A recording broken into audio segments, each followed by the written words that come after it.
Welcome to pen drive study. நான் கார்த்திக் ராமச்சந்திரன் பேசுகிறேங்க. இன்றைக்கி நம்ம வரப்போகிற டிஎன்பிஎஸ்சி 2025க்கான இம்பார்ட்டன்ட் பிடிஎஃப் கம்பெரிஷன் தான் பார்த்துட்ருக்கோம். ஆல்ரெடி நம்ம ஜென்ரல் ஸ்டடீஸ் பார்த்துட்டோம். இன்றைக்கி நம்ம மென்டல் எபிலிட்டி பற்றி பேசுவோம். மொத்தம் 1700 கொஸ்டின் இருக்குது. ரிவைஸ்டு சிலபஸ் படி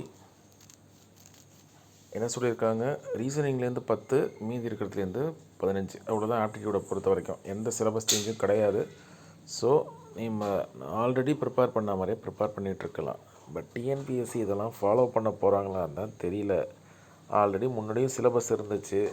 பட் என்ன பண்ணாங்க, ப்ராபபிலிட்டிலேருந்து கொஸ்டின் வந்துக்கிட்டு தான் இருந்துச்சு. சரி, ஓகே, நம்ம பார்ப்போம் என்ன பண்ணுறாங்கன்னு.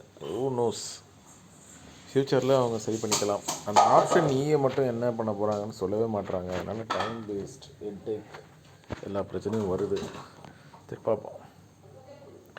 சரிங்க, இது நம்ம 2020 கடைசியாக நடந்தப்பட்ட நவம்பர் மாதம் நடத்துகிறாங்க இல்லையா, technical service examination for engineering students. அது வரைக்கும் கவர் பண்ணிட்டோம். இப்படி தான் இருக்கும், உங்களுக்கு தெரியும். எல்லாமே சால்வ் பண்ணி வச்சுருப்போம்.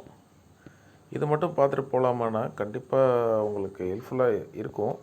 ஆனால் எப்போ ஹெல்ப்ஃபுல்லாக இருக்குன்னா, நீங்கள் ஸ்கூல் புக்கில் நம்ம வேர் டு ஸ்டடி ப்ரொவைட் பண்ணியிருக்கோம். எல்சிஎம் எங்கே இருக்குது, டைம் என்ன இருக்குது, சிம்பிள் இன்ட்ரெஸ்ட்லாம் எங்கே இருக்குதுன்னு சொல்லிட்டு அதை படிச்சுட்டு அதுக்கப்புறம் அந்த ப்ரீவியஸ் இயர் கொஸ்டினை பாருங்கள். அப்போ தான் இது யூஸ்ஃபுல்லாக இருக்கும்.